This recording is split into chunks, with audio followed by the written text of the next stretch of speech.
মাযহাবি, লামাযহাবি, আহলে হাদিস, সালাফি এই পরিভাষাগুলোর ব্যাখ্যা কি? সুন্দর প্রশ্ন। পরিভাষাগুলোর ব্যাখ্যা কি?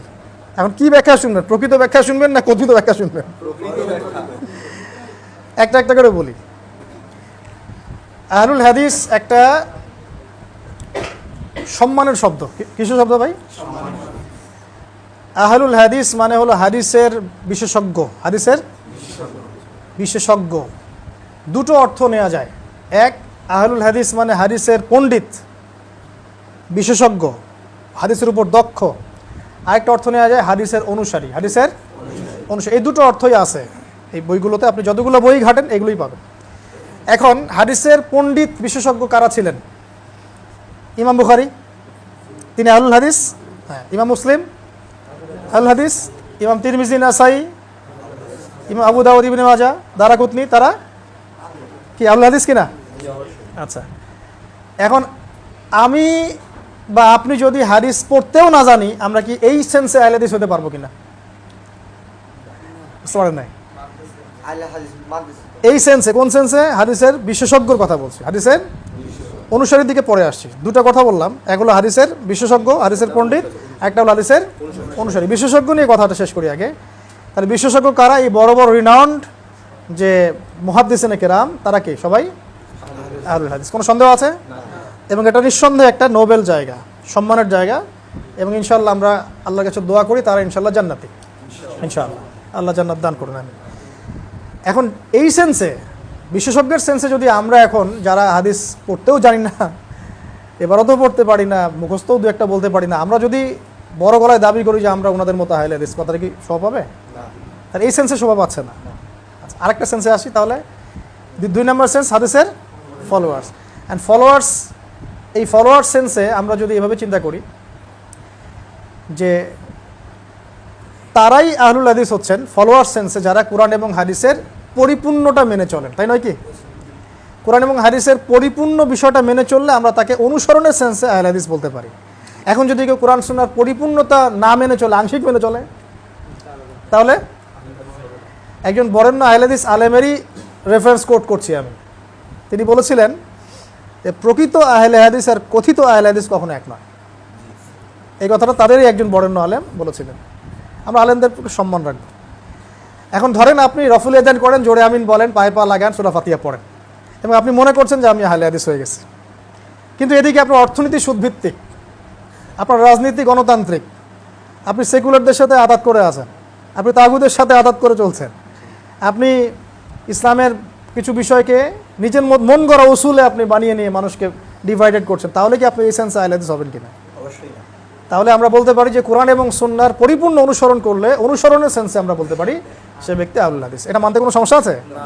এই সেন্সে প্রত্যেক ইমামই আহলে হাদিস ছিলেন। এই সেন্সে প্রত্যেক ইমাম, প্রত্যেক তাবেঈ, প্রত্যেক তাবে তাবেঈন, প্রত্যেক মুহাদ্দিসিনে কেরাম সবাই কি ছিলেন? এই যুগেও যারা কোরআন এবং সুন্নাহর পরিপূর্ণতা মেনে চলবে, নিঃসন্দেহে তারা কি হবে? অনুসরণের সেন্সে আহলুল হাদিস হবে। আর যদি আমরা কিছু অংশ মানি, কিছু অংশ মানি না, হ্যাঁ, আমরা মনে করি এটা শুধু ইবাদতের ব্যাপার, অর্থনীতির কোনো ব্যাপার না, আমরা মনে করি যে এখন খালি দাওয়াতই চলবে, জিহাদ শব্দ বলাই যাবে না, তাহলে বললেই খারিজ হয়ে যাবে। তো পরিপূর্ণ বিষয়টার উপর যদি আপনি ঈমান রাখেন, আমল করেন, এই সেন্সে বলতে কোনো সমস্যা নেই। তবে আমাদের মৌলিক পরিচয় একটা।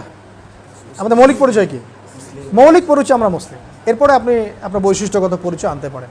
তাহলে আমরা এখান থেকে বুঝলাম যে এই শব্দটা একটা নোবেল জিনিস, নোবেল একটা সাবজেক্ট। মুহাদ্দিসিনে কেরাম এই সেন্সে ইমামগণ, তাবেঈন, তাবে তাবেঈন, তারা সবাই, সলফে সালিহিন সবাই কি ছিলেন? আহলুল হাদিসই ছিলেন।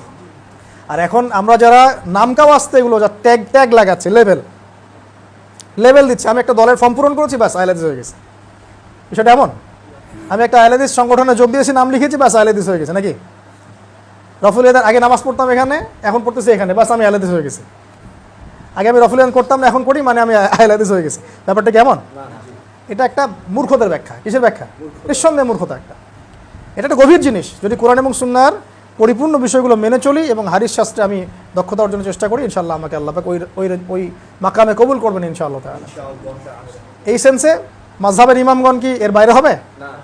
আবু হানিফা রাহিমাহুল্লাহ কি হাদিস জানতেন না? ইমাম শাফিঈ রাহিমাহুল্লাহ তারা কি হাদিসের পণ্ডিত ছিলেন না? ইমাম আহমেদ বিন হাম্বল রাহিমাহুল্লাহ তিনি হাদিসের পণ্ডিত ছিলেন না? ইমাম মালিক তিনি হাদিসের পণ্ডিত ছিলেন না? তো এই ইমামগণ হাদিসের পণ্ডিতও ছিলেন, অনুসারীও ছিলেন নাকি? তাহলে তারা কি আহলে হাদিস ছিলেন না? আমরা যদি বলি আমি আহলে হাদিস, তুমি যে হানাফি মাযহাব, আমরা আলাদা করে ফেললাম এখন। তাহলে আবু হানিফা রহিমাহুল্লাহও তো আহলে হাদিসই ছিলেন। আমরা ওনাকে বলি যে আহলুর রায়, কারণ ওই সময় সব হাদিস তো একসাথে ছিল না, অনেক সময় ইস্তিহাদ করতে হতো। হ্যাঁ, এখন চলতে পথে যদি আপনি কোনো আমল পান যে আমলটা কোরআন সুন্নাহর মধ্যে নাই কিন্তু সমাজে চলছে, তাহলে আপনি ওইটা বাদ দিয়ে কোরআন সুন্নাহটা ফলো করবেন, বেশক এটাই করবেন। এটাকে হলো মানে এই আহলুল হাদিস শব্দের প্রাসঙ্গিক কিছু কথা। আর সালাফি মানে হচ্ছে সলফে সালিহিনকে যারা ফলো করে, এটা প্রাসঙ্গিক ওয়ার্ড, সমার্থকই বলতে পারি আমরা কোনো কোনো ক্ষেত্রে। যারা সলফে সালিন মানে কারা? সাহাবিগণ, তারপরের জেনারেশন, তারপরের জেনারেশন, তাদেরকে ফলো করেন যারা। এই ফলো ইমাম, 4 ইমাম করেন না? বলেন তো এবার, 4 ইমামের, 4 মাযহাবের 4 ইমাম কি এই সলফে সালিনকে ফলো না করেই কিতাবগুলো লিখছে সবগুলো? হয় হাদিসের বইগুলো কি তারা এমনি এমনি সংকলন করছেন তাদেরকে ফলো না করেই? ফিকহের বইগুলো কি তাদেরকে ফলো না করে লেখা হয়েছে? এই যে আমরা একটা সাম্প্রদায়িকতা ছড়াই বাংলাদেশের মাটিতে, যে আমরা একটা দলীয় পরিচয় মনে করি, এটা হ্যাঁ। ইবনে তাইমিয়া রহিমাহুল্লাহ কি তার নামের পাশে লিখছিলেন যে ইবনে তাইমিয়া সালাফি? তুমি লিখতেছো কেন? আব্দুর রহমান সালাফি তুমি লিখতেছো কেন? এটা আবার কি হলো? তুমি নিজেকে কি সুপিরিয়র মনে করা শুরু করলো নাকি? তুমি কত বড় সালাফি সেটা তো তোমার আমল আখলাকে পরিচয় দেবে, আল্লাহ সেটা দেখবেন যে তুমি কতটুকু কোরআন সুন্নাহ ফলো করছো, সলফে সালিনকে ফলো করছো। আমি যদি আমার নামের পাশে লাগাই যে আমি অমুক কারি, আমি অমুক কোরআনের বেত্তা, আমি অমুক মুফাসসির, আমি কত বড় মুফাসসির এটা আল্লাহ জানে ভালো। আপনি লকব দিলেন কেন? এই লোক, এটা তো সমাজটা বিভক্ত হলো। আবার মসজিদের ভাগ করে একটা টাইটেল দিয়ে দিলেন যে আহলে হাদিস জামে মসজিদ দিলেন না, মানে কি এখানে মুহাদ্দিসরা নামাজ পড়ে, অন্য কেউ সাধারণ মানুষ পড়ে না? ব্যাপারটা এমন নাকি এখানে শুধু কোরআন সুন্নাহর অনুসারী 100% অনুসারীরা নামাজ পড়ে, আর বাকি যারা পড়ে না এরা কোরআন সুন্নাহর 100% অনুসারী না? মানে মাযহাব যারা মেনে চলছে এরা কোরআন সুন্নাহ 100% মানে না, আমি 100% মানি, এটা প্রমাণ করতে চাচ্ছেন? এটা প্রমাণ করতে চাচ্ছেন? তাহলে তো এটা দাম্ভিকতা হলো। মসজিদ কি সবার জন্য না খাস কিছু মানুষের জন্য? আমরা আমাদের দেশে একটা চরম সংকট দেখি, সেটা হলো আমরা এটাকে কেন্দ্র করে দলীয়করণ শুরু করছি। আর কি দলীয়করণ সলফে সালিন কেউ করেন নাই, বরং এক ইমাম আরেক ইমামের পা ধুয়ে দেওয়ার চেষ্টা করতেন। হ্যাঁ, এক ইমাম আরেক ইমামকে এমন সম্মান করতেন, কপালে চুমু খেতেন, পায়ে চুমু খেতেন। আর আমরা এখন কি করি বলেন তো? এই নামগুলো দিয়ে দল ক্রিয়েট করার পরেও কি এটা একটা ঐক্যবদ্ধ প্ল্যাটফর্ম হিসেবে আছে? না, এখানেও অনেকগুলো দল হয়ে গেছে, আর কত হবে? তাহলে এটা কি সহি হলো? নেক্সট সুরতে ধোকা খেয়েছেন, নেক্সট সুরতে ধোকা খেয়েছেন। আল্লাহ পাক বোঝার তৌফিক দান করতে হবে। সালাফি একটা ভালো জিনিস, এটা হলো সলফে সালিহিনদের অনুসরণ করা। এটা অনুসরণ না করে তো ইসলাম ফলো করতে পারবেন না। কোরআন সুন্নাহ তো সলফে সালিহিনকে মেনেই আমাদেরকে চলতে হবে। আল্লাহ পাক আমাদেরকে চলার তৌফিক দান করুন। আর লা মাযহাবি পরিভাষাটা এটা অন্য জিনিস, এটা হচ্ছে সে কোনো মাযহাবই মানে না, মানে হচ্ছে মানে আমি কোরআন সুন্নাহ নিজে মানি, আমার কোনো ভাইয়ের দরকার নাই, এর কোনো প্রকারভেদ নাই, এটা পুরোই বাতিল। এর কোনো প্রকারভেদের দরকার নাই, এটা পুরোটাই বাতিল। কারণ আপনি কাউকে ফলো না করে তো কোরআন সুন্নাহ মানতে পারবেন না। এই যে মনে করে এক ভাই, কথা তার নাম আব্দুল্লাহ, এই ভাই বেচারা এখন কোরআনের তর্জমা, তাফসীর, হাদিস কিছুই জানে না। এখন ও মনে করেন যে এগুলো পড়তে জানে না, লিখতে জানে না, এখন ও মাসলা ঘাটাঘাটি করতে পারে না। তো ও কী করবে এখন? ও নিঃসন্দেহে ওর এলাকার বা ওর দেশের বা ওর যেটা ওর কাছাকাছি আছে, ও যেটা সুযোগ পাচ্ছে, সে আলেমকে গিয়ে তো জিজ্ঞাসা করবে, হুজুর আমাকে একটু এটার ফতোয়াটা দেন, এটা কীভাবে কি কোরআন সুন্নাহ থেকে ঘেটে আমাকে দেন। তো হুজুর এখন কোরআন সুন্নাহ ঘেটে তাকে একটা ফতোয়া দিবে, ওটা তো তাকে ফলো করতে হচ্ছে। এই জিনিসটাই তো মাযহাব। এটা ফলো না করলে তো আপনি সরাসরি কোরআন সুন্নাহ মানতে পারবেন না। আমরা এই জিনিসগুলো দুনিয়াবী ক্ষেত্রে বুঝি।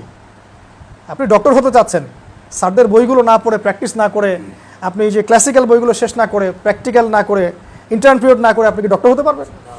সরাসরি এখন যদি কাউসার ভাইরে বলি, ভাই আপনি এই মেডিকেল সায়েন্সের বইগুলো পড়ে কোনো ইনস্টিটিউশনে ভর্তি হন না, বাসায় জাস্ট বইগুলো পড়েন, আপনি একদম সরাসরি ডক্টর হয়ে যান, ওনার কাছে রুগী যাবে? ভাই বলেন যাবে? নিঃসন্দেহে একটা প্রসেস আছে। উনি ভর্তি হবেন, পড়াশোনা করবেন, টিচারদের শরণাপন্ন হবেন, তারা তাকে বিষয়গুলো বোঝাবে, যেটা উনি বুঝবেন না টিচারকে জিজ্ঞাসা করবেন, টিচার সেটা সলিউশন দিবেন, এটা তিনি মেনে নেবেন। আবার আমরা যখন তার কাছে পেশেন্ট হিসেবে যাবো, আমরা কি গিয়ে বলবো যে ভাই কোন কোন রোগের কি কি টেস্ট দিয়েছেন, দলিল দেন আমাকে। এখন ভাই আমাকে আপনি ইসিজি কেন করতে দিয়েছেন, আমাকে দলিল দেন। আমার কোন জায়গায় সমস্যা আমাকে খুঁজে বের করে দলিল দিয়ে দেখান। দলিল যদি সে দেয় আমি কি বুঝবো? আর মেডিকেল সায়েন্সের জিনিসটা তো আমি পড়িই নাই, আমি বুঝবো কেমন করে? এই জিনিসটা আমরা দুনিয়ার ক্ষেত্রে বুঝি, কিন্তু ইসলামের ক্ষেত্রে এসে বুঝতে পারি না। অতএব আমাদেরকে ওলামায়ে কেরামের সোহবত, সলফে সালিহিনের মানহাজ এগুলো লাগবে। এই জিনিসটাই মাযহাব, এটা খারাপ কিছু নয়। এটা একটা ভুল ব্যাখ্যা করা হয় সমাজে, সমাজকে একটা বিভক্তিকরণের দিকে নিয়ে যাওয়া হয়। আল্লাহ পাক আমাদেরকে এই ফিতনা থেকে হেফাজত করুন, আমিন।